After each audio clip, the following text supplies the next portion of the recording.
Bienvenue Richard à la galerie. On est très heureux de te recevoir, d'avoir tes œuvres accrochées au mur, présentées dans l'espace. Et c'est un travail que l'on suit depuis longtemps. On te connaît, on connaît tes œuvres et on est, je crois, très heureux de pouvoir exposer cet ensemble d'œuvres qui, bien que tu sois un artiste contemporain, peut être considéré comme historique. On présente des œuvres des années 80 jusqu'aux années 2000, donc des œuvres qui ont pour les plus anciennes une quarantaine d'années, une vingtaine pour les plus récentes. Et je me demandais un petit peu quel regard toi tu portes sur ces œuvres que peut-être tu n'as pas vues depuis quelques années. Est-ce que ça te fait de les voir accrochées comme ça dans une Mais il y a galerie? beaucoup d'œuvres que je n'ai pas vues depuis très longtemps, en effet, hein, très longtemps.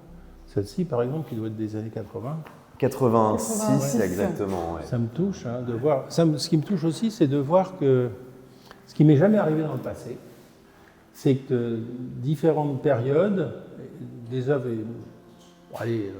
espacées de 20, 25, 30 ans, sont d'un coup réunies et de voir que c'est cohérent, que ça tient. Je trouve que c'est incroyable cette cohérence avec des tableaux qui sont. C'était un petit peu la peur qu'on avait parce que on connaissait les œuvres, on les avait, etc. Mais on les avait jamais vues vraiment les unes à côté des autres.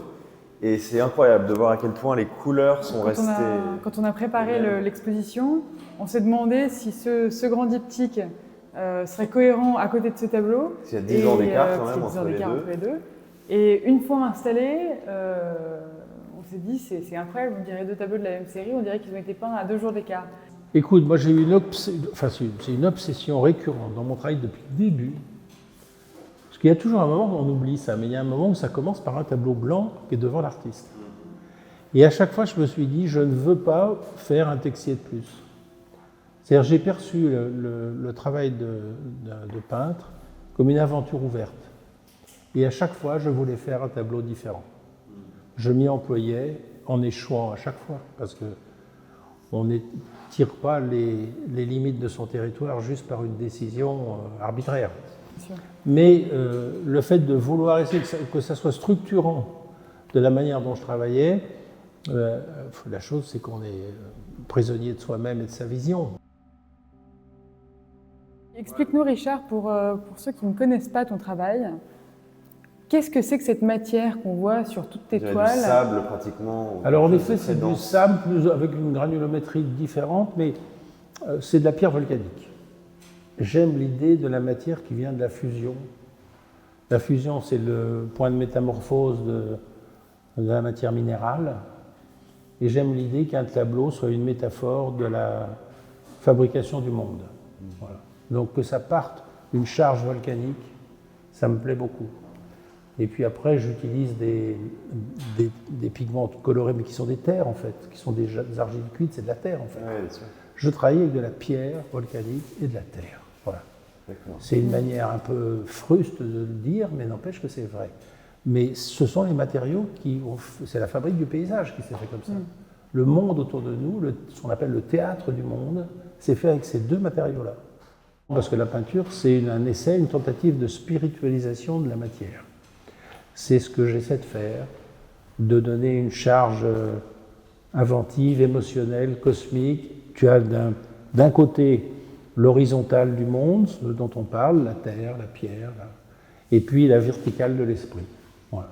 Et le travail du peintre, c'est de réunir ces deux axes, l'abscisse et l'ordonnée, et d'essayer de décrire un espace avec ça. Tu parles de cosmos, Richard. L'exposition ici s'appelle Cosmographie, dessiner le cosmos. Est-ce que tu peux nous parler plus du sujet qui t'anime? Pourquoi les cartes? Pourquoi le cosmos? Pourquoi qu'est-ce qui t'a fait arriver jusqu'ici? Métaphore toute simple, très prosaïque de la navigation. Évidemment la navigation mentale dans le cas d'un peintre, mais le cosmos, c'est la nature aussi. Tu vois, c'est évidemment une dimension gigantesque de la nature, mais ce dont on parle, la terre, la pierre volcanique, tout ça c'est la nature. On a tendance à l'oublier, tu vois, mais en fait la dimension cosmique, elle règle nos vies. Et elle règle nos vies, elle règle nos rêves aussi. On est tous très très habités par des images de cosmos, de voûtes célestes, de voûtes étoilées, de lune, de mécanique céleste aussi. On est habité par ça. Chacun d'entre nous, on a construit notre monde à travers ça. Mais vous parlez de la dimension du cosmos et peut-être plus du voyage, etc. de tes œuvres. Moi, quand je regarde tes toiles, je vois aussi beaucoup de références plus concrètes à l'histoire de l'art, à des artistes très divers qui vont du surréalisme jusqu'au graffiti et à tout un tas de choses. Quelles sont, toi, tes influences quand tu penses, quand tu peins? À qui est-ce que tu penses? À qui est-ce que tu... Le surréalisme, en effet, que tu évoques là, c'est un point d'origine. Et au sein du surréalisme, Yves Tanguy est probablement la personne qui m'a... L'artiste, les tableaux, je ne savais même pas que c'était un artiste surréaliste quand j'ai vu ses premiers tableaux. Et ça a fondé mon envie de rejoindre ces rivages, tu vois, et de devenir artiste. Yves Tanguy, c'est vraiment un point d'origine. Après, le surréalisme m'a intéressé beaucoup, y compris au plan intellectuel, y compris en termes de stratégie de création, mais je me suis déployé, c'est l'histoire d'un déploiement, si tu veux. Et puis, le pire pour un artiste, c'est de... Alors ça, c'est un truc que j'ai fui à toutes jambes à chaque fois que c'est arrivé. Au moment où tu travailles, d'un coup, il y a le geste, l'univers d'un artiste qui débarque dans ton travail. Ouais. Alors moi, dans ces cas-là, en général, je m'en aperçois et je fuis à toutes jambes.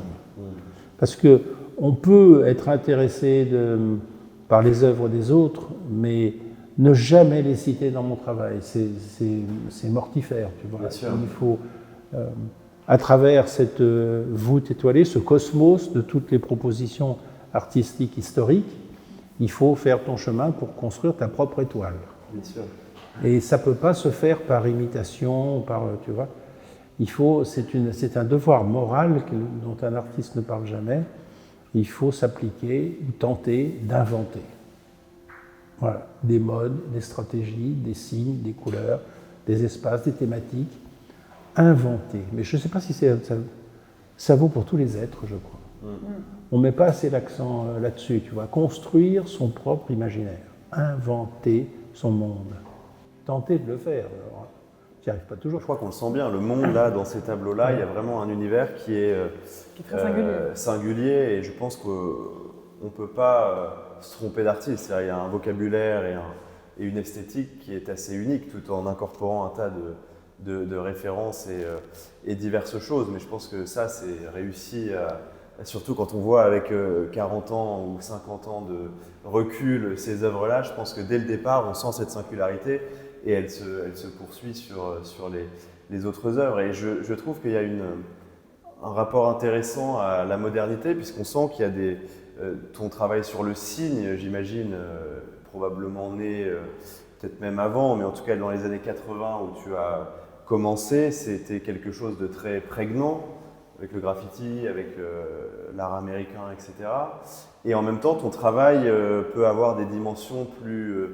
moderne, classique, ou en tout cas faisant des références à des périodes plus antérieures. Comment tu allies l'un et l'autre, la contemporanéité avec la modernité C'est-à-dire qu'au fond, j'aime les œuvres du XIIIe siècle, j'aime les primitifs italiens, et puis je remonte jusqu'à nos jours, et j'aime ce qu'on pourrait appeler l'ultramodernité, c'est-à-dire les concepts qui sont au-delà des avant-gardes, qui naissent depuis les années 2020, qui est pour moi la fin des avant-gardes, et d'autres choses naissent aujourd'hui, des perceptions plus organiques. L'élastogénèse fait partie, c'est une proposition, c'est ma proposition. D'un coup, dans ce monde minéral que je vous décrivais, la force la plus considérable, c'est la force organique. Quelle est la logique de la vie? Et ça interroge les artistes, mais ça interroge les scientifiques. Hein. Qu'est-ce que c'est que cette histoire? Qu'est-ce que c'est que cette spiritualisation de la matière qui débarque dans un monde essentiellement minéral? Tu parlais du cosmos. On est dans un monde minéral qui, d'un coup, est fécondé magnifiquement par l'organique. C'est la naissance de l'élastogénèse. Sauf que tu sais, le temps que les choses affleurent à la conscience, Bien sûr. et qu'on ait les mots pour les exprimer, Bien sûr. c'est souvent très long, c'est même parfois l'œuvre d'une vie, donc ça ne vient pas tout de suite. Et à un moment, tu as les mots de ton projet. Depuis quelque temps, j'ai l'impression de les avoir. Voilà. L'élastogénèse traverse ce substrat minéral que j'évoquais à l'instant. On a devant nous 2 sculptures qui, je trouve, sont des bonnes clés de lecture de ton travail, qui sont des œuvres anciennes, l'une de 1992 et l'autre de 1994. Et sur celle-ci, il y a un côté intéressant entre un objet qui pourrait être celui issu d'un artiste minimal new-yorkais des années 60 dans la forme, et en même temps quelque chose de quasi médiéval dans ce clouté, et qui évoque aussi une aiguille de tisserand, un outil de navigateur. Enfin, il y a beaucoup d'univers qui se percutent, qui s'entrechoquent et qui créent un tout qui a pas mal de sens, je trouve. Au début, je voulais faire des instruments de pilotage qui m'aidaient mentalement à faire mes tableaux. C'est des accessoires du peintre, si tu veux. Sauf que j'ai pris goût à la 3e dimension, et que je me suis mis à faire de la sculpture passionnément. Et puis j'ai retrouvé l'élément que j'évoquais tout à l'heure à travers la fonderie, c'est-à-dire le feu, la mutation de la matière par l'énergie. C'est de ça dont il s'agit. Hein. Oui. Le peintre, on le vivait ce matin parce qu'on était en train de faire le film, et c'est de l'énergie. Hein. C'est l'énergie qui spiritualise la matière. Ça n'est que ça. Quand tu regardes bien, tout le matériel intellectuel qu'on peut ajouter, c'est de l'ordre du commentaire, c'est-à-dire tout ça s'envole. La vérité de l'activité, c'est la puissance de vie, c'est le transfert de l'énergie vitale dans ton tableau. On parle de tes voyages intérieurs, mais je rebondis sur tes voyages tout court, géographiques. Tu parlais tout à l'heure des ateliers nomades. Qu'est-ce que c'est que ce concept? Si je veux être franc, j'ai eu des difficultés au début. J'avais pas d'atelier fixe. Alors j'avais pris habitude de travailler à gauche, à droite.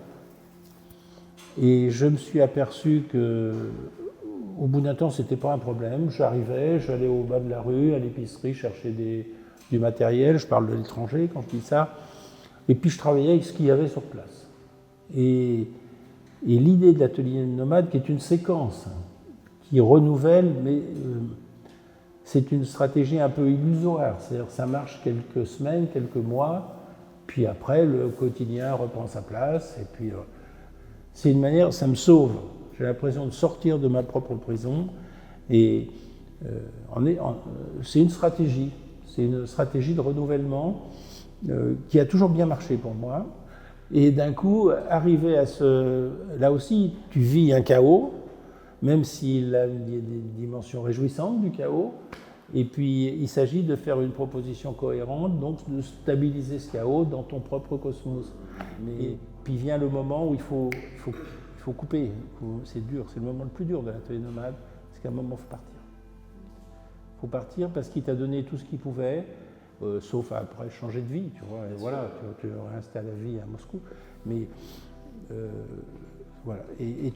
Alors il y a un effet inversé, c'est que quand tu retrouves l'atelier, du coup il a retrouvé de la fraîcheur aussi.